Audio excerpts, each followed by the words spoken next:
Yo, what's up, gamers? So, last night I walked into the break room and somebody left the game running on the TV. And I started watching this guy pull out his phone, he taps one button, and the whole city just breaks. Cars crashing, lights flickering, people panicking. And I'm thinking, yo, what game is this? Because whatever this is, it looks like the future. But then I found out something. That's not exactly the game they shipped in 2014. So if you're into deep dives into gaming controversies and the stories the industry doesn't clean up, do me a favor, hit like, subscribe, and drop a comment down below. What's a game that looked amazing in the trailer, but felt completely different when you actually played it?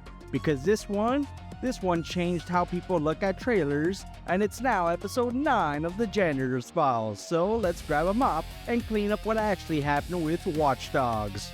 Watch Dogs is an open-world action game where you play as Aiden Pierce, a vigilante hacker in a hyper-connected version of Chicago.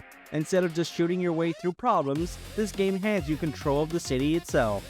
Traffic lights, security cameras, people's phones. You can tap into all of it, steal money, track targets, or cause chaos with a single button. The game was developed by Ubisoft Montreal, revealed at E3 2012, and released in May 2014. But here's why it mattered. This was supposed to be the next-gen flex, a living hackable Chicago that showed off what the PS4 and Xbox One could really do, before most people even owned them. And then Ubisoft showed it off, and everything changed. Alright, now let's roll the tape. This is Chicago at night. Rain pouring, streets covered in wet reflections, lights bouncing off everything. Look at the crowds. It looks dense, moving naturally, reacting in real time in the chaos. He hacks the traffic light, and you get a chain reaction crash with real physics. Then the blackout. Lights domino across the city, reflections everywhere, fog and light beams cutting through the scene. People pulling out phones, running, checking their devices. Not just looping animations, they feel responsive. This wasn't canned cutscenes, it felt like a living reactive city you could disrupt, all with the tap of a button. Now fast forward to May 2014 when the game actually releases, and to be clear, the game works. Solid hacking mechanics, good open world design, it's a functional, enjoyable experience. But side by side with that 2012 demo, the differences hit immediately. Lighting feels flatter, less contrast, weaker shadows, less depth overall. Rain is still there, but the reflections and surface interactions are toned down.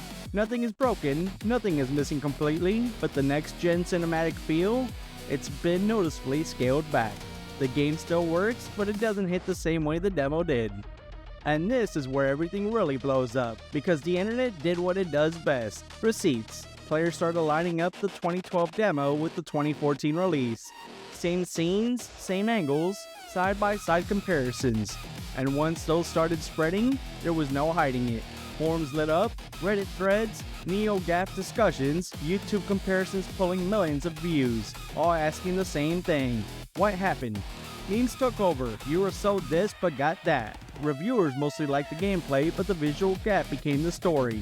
Players didn't feel like the game failed, they felt like the expectations didn't really match reality. This wasn't just disappointment, it was trust getting hit. So what actually happened? The 2012 demo was real gameplay, but it was a polished vertical slice, running on a high-end PC, and it was shown before the final console hardware was fully ready. As development continued, Ubisoft had to scale things back to make the game run smoothly across real consoles, including last-gen systems. Lighting, effects, density, all adjusted for performance. But here's the crazy part. Some of those higher-end settings were still in the game files, and when modders unlocked them, the game suddenly looked much closer to the original demo, meaning that version people saw, it technically existed. Ubisoft said it was normal optimization done for stability and gameplay, but the backlash was strong enough that it forced a change. So when I go back to that breakroom moment watching that version of the game play out, that version, that was the dream. But what players got was something real, just not quite what they were shown.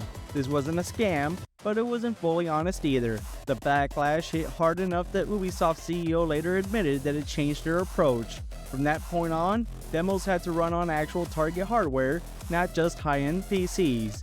Watch Dogs became the moment players realized something important. Trailers might sell the dream, but the final game has to run on real machines. So what do you think? Was Watch Dogs a downgrade, or just the reality of developing for new consoles? And have you ever bought a game because of a trailer and instantly knew something fell off? Well, that's all I got. I gotta bounce before somebody in the break room asks me to fix the Wi-Fi again like I work in IT. But do me a favor before I go, hit that like button, subscribe, and drop your answer in the comments down below. This is Scruffy the Janitor signing off. Peace out.